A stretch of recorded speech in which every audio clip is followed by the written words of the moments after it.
Tingles with flyby. Daily ASMR videos. Hello, my tinglings. Wanted to do a little disclaimer before today's video. I am going to be role-playing a psychiatrist. I just wanted to put a huge disclaimer here at the beginning. I am not a doctor. I am not a medical professional. This is all designed purely for relaxation. If you do have any mental health issues, I would strongly recommend you see your own mental health care professional, as a video on the internet is not an appropriate way to diagnose yourself. And so, there's my disclaimer, and we'll go ahead and get to the video. Hi, I'm Dr. Flyby. Nice to meet you. Would you like to have a seat? Wonderful. So I can see that your GP has referred you for a psychiatric assessment.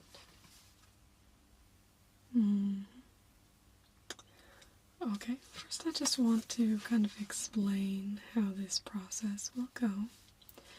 So what we'll do is I will ask you a quite extensive amount of questions about your medical history, family history, job histories, everything like that, so I can get a comprehensive view of what's going on with your life and that sort of thing.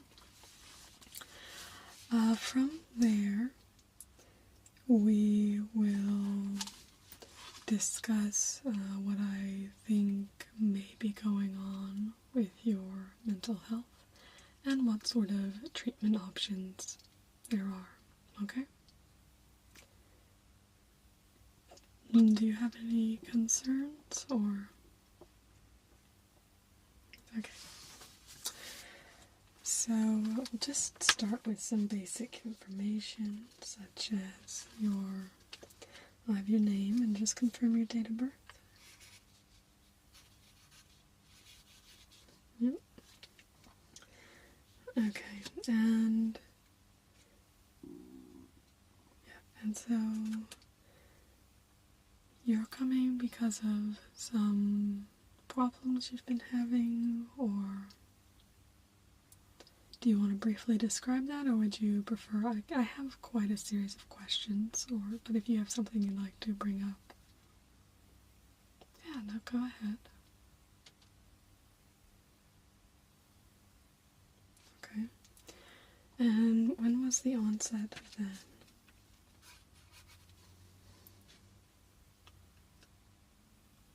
Okay, and so how frequently would you say you have those particular feelings?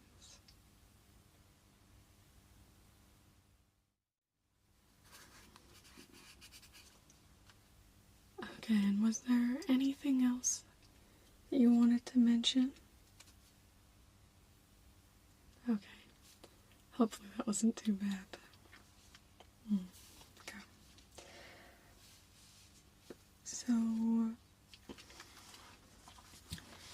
looking at the way your brain is working, it seems like you have a structure that is in line with something called borderline personality disorder.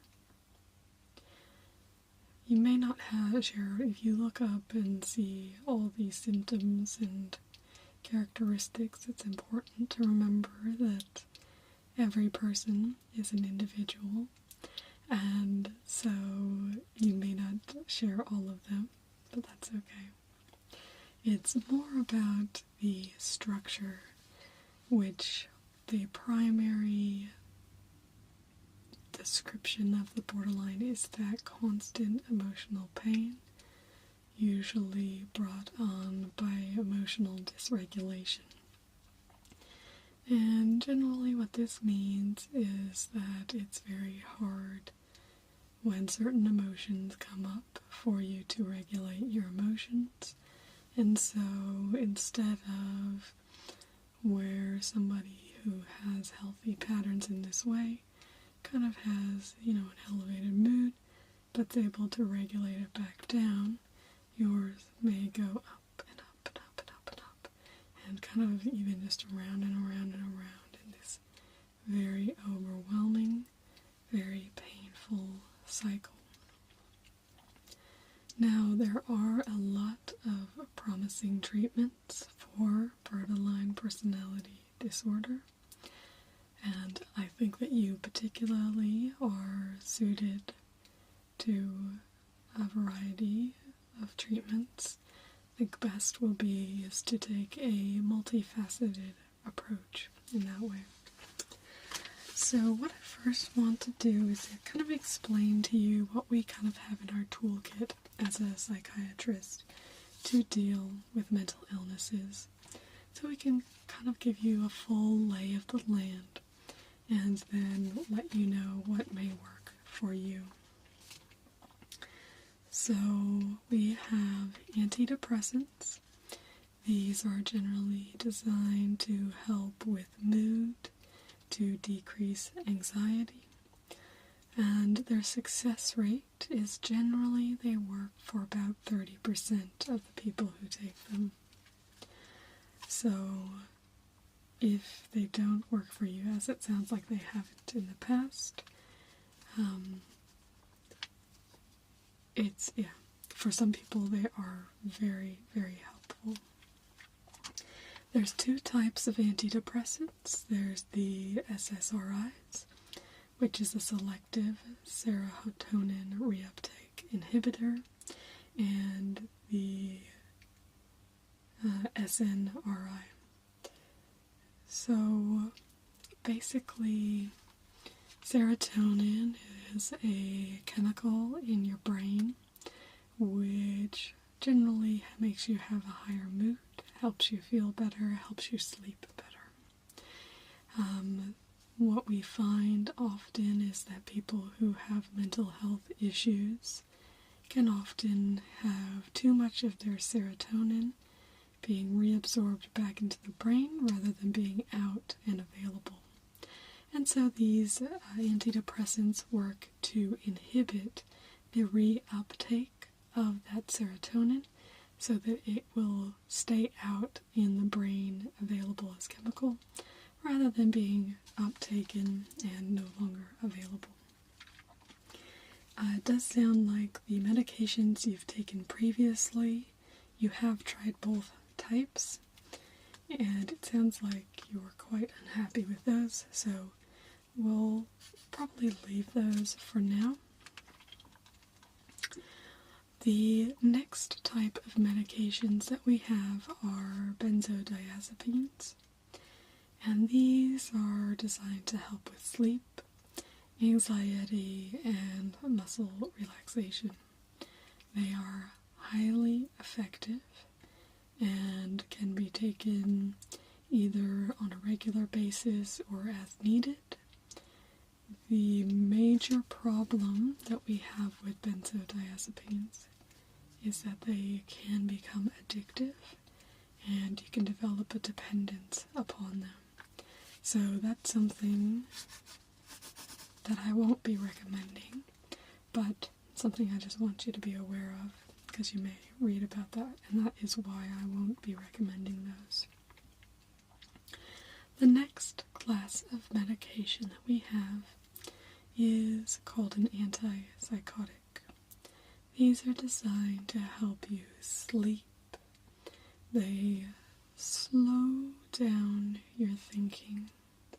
So I'm sure you've had the experience of your mind feeling like it's racing and you can't slow it down. This is something that antipsychotics will help with. It also helps to stabilize mood and decrease anxiety. We also have beta blockers, which are, you may have heard of them being a treatment for heart conditions. If you generally have an elevated heart rate, we can use beta blockers to bring the heart rate down, and that can help instill a sense of calm and a bit more control. I don't think that will be appropriate in your case, at least not at this point, but that's something we do have in our toolkit. And we do also have mood stabilizers. These are generally used to treat bipolar disorder, but they can also be used for borderline personality disorder. I have some classic medications in the anticonvulsant area, such as lithium, if you've heard of that, valproate. The issue with valproate is it can impact liver function, so that's something to be aware of. And Tegretol. With lithium, you need to monitor for toxicity, so any sort of nausea and vomiting and diarrhea, that's something we need to be aware of and keep track of. But the type of mood stabilizer that I have in mind for you is a subclass Anti-Psychotic. Could also just call it an Anti-Psychotic, and that is called Seroquel. So antipsychotics work on dopamine rather than serotonin, and help increase your dopamine levels. So what I'm going to recommend for you is that you start on a low dose of Seroquel. Now, this isn't, I know you've taken some antidepressants in the past. This is not like that, in that it takes 3 to 4 weeks for you to know whether this is going to work for you. This medication, you should feel a difference pretty much within an hour of when you take it. So, I'll start you off at 50 milligrams. It can take 3 to 4 days to adjust to, so you can have a few side effects, nausea, that sort of thing.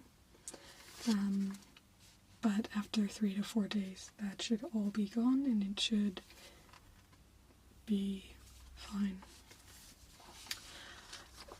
The impact that it has, it's important to understand with borderline personality disorder, no medication is going to make that structure go away. That usually needs to change through therapy. And I will get into the therapeutic options that we have for you as well. But what I find with Seroquel is that when I have patients use Seroquel, it's really there and it can just take the edge off and make it a little bit easier to deal with. It can also help you sleep more and make you get more restoration through that. It's something that you can actually play around with a fair bit. So you can take up to 4 tablets of the ones that I'm prescribing for you. If you're going to take more than 4, go back to your GP and discuss that with them before you take more. But starting off, you can go anywhere from half a tablet up to 4 tablets. So you can monitor the effect on yourself and see how it goes for you, and you can kind of play with that to find what's optimum. Generally, you take a tablet before bed, usually about an hour before bed. If you find that you wake up groggy in the morning, you may want, and that wears off maybe after an hour, maybe take it 2 hours before bed. You can really customize this medication, make it work for you. You can also, if you need to take 2 before bed and 1 during the day to help you settle down, you can do that. It's a slow release capsule, so when it's unbroken, if you take a full tablet, it should release basically through the night. If you're taking it during the day, you can break it in half. Even if you're going to take a full tablet, then it will be quick release and should have a quite quick impact. So I think that's the best thing to start you off with, is just to give that a try. Now, the main treatment that is suggested for borderline personality disorder is a therapy called dialectical behavioral therapy. The main benefit of this therapy is to learn emotional coping skills. Obviously, emotional dysregulation is the primary issue that you're having. It's the thing causing the most distress. It's the hardest thing to deal with. And so DBT helps to address that by providing you with different coping skills, such as mindfulness, which is just being able to take yourself out of a moment, become aware of your breath, of the sounds around you, and try and not let just your thoughts cycle through. This is something obviously can be quite difficult on its own, which is why medications can do a little bit to take the edge off so that these skills can be more effective. You'll also learn about cognitive restraint, emotional regulation. Oftentimes DBT is run in a group setting, and so you learn social skills as well, and how to deal with those emotions with others around. It's a very supportive environment in general because everybody is dealing with the same sort of emotional feelings on the inside. And you also learn coping strategies. It's generally run as a 6-month course. You have a skills session, and they'll generally have a specific DBT psychologist that you would meet with once a week as well for a one-on-one session. And then you have your group sessions as well. It depends on where you go. They sometimes have phone support as well for going out to do something that you may be challenged to do. Then they may offer phone support as well, depending on where you go to do that. Something that may be helpful for you as well, because the structure is there, I believe, but your issue is probably a bit more complicated than a textbook borderline diagnosis. To understand better what is going on in your mind, there is a psychoanalysis. There are a few around here. It can be actually quite hard to get in to see somebody for psychoanalysis, but I will give you a referral to a few, and you may just have to get on a wait list to see if you can get in. Basically, psychoanalysis works in your brain. It's very self-directed. There is very little external input from the therapist. A lot of the therapist's job is to just question your thoughts and bring you back around, but it's really to help your own brain understand what's going on. It's not to just give you an explanation. Some people find it quite helpful, particularly for understanding complex issues in the brain. And I think that could be a real benefit to you. You can get it 1 day a week. People go up to 5 days a week, so it can be quite intensive.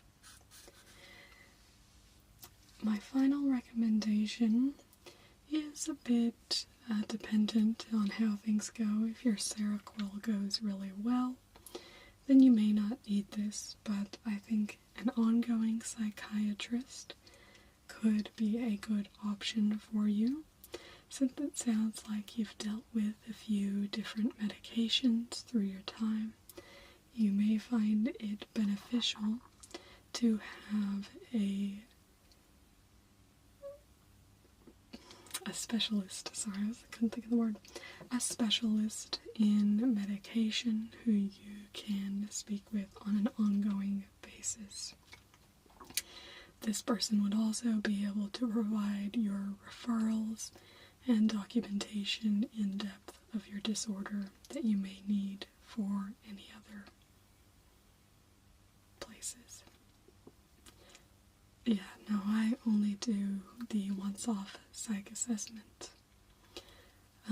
It would generally actually see there is so much demand for psychiatrists around that as soon as somebody comes and opens up for clients, they're generally pretty full up. So it can take a little bit of forward momentum to get your own psychiatrist. But I do think that could be beneficial for you, as the complexities of borderline personality disorder may not be understood particularly well by a GP. So I'll leave you my notes that I have here on the different medications and the therapies. I will be writing up my full diagnosis and report for you, which will include a summary of our discussion today, and then with the recommendations that I've made here. And you should receive that within 2 weeks, okay? Yep, I'll have 1 copy sent to you, and 1 copy will be sent back to your GP.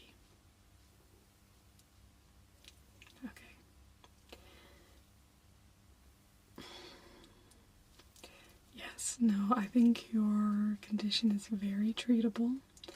I just think we need to just optimize the treatment you're receiving, and I think you'll be able to live a very full and productive life. Okay? Do you have any more questions for me? Okay, well, it's been my pleasure to see you today. And as I said, you should receive that letter within 2 weeks from me, okay?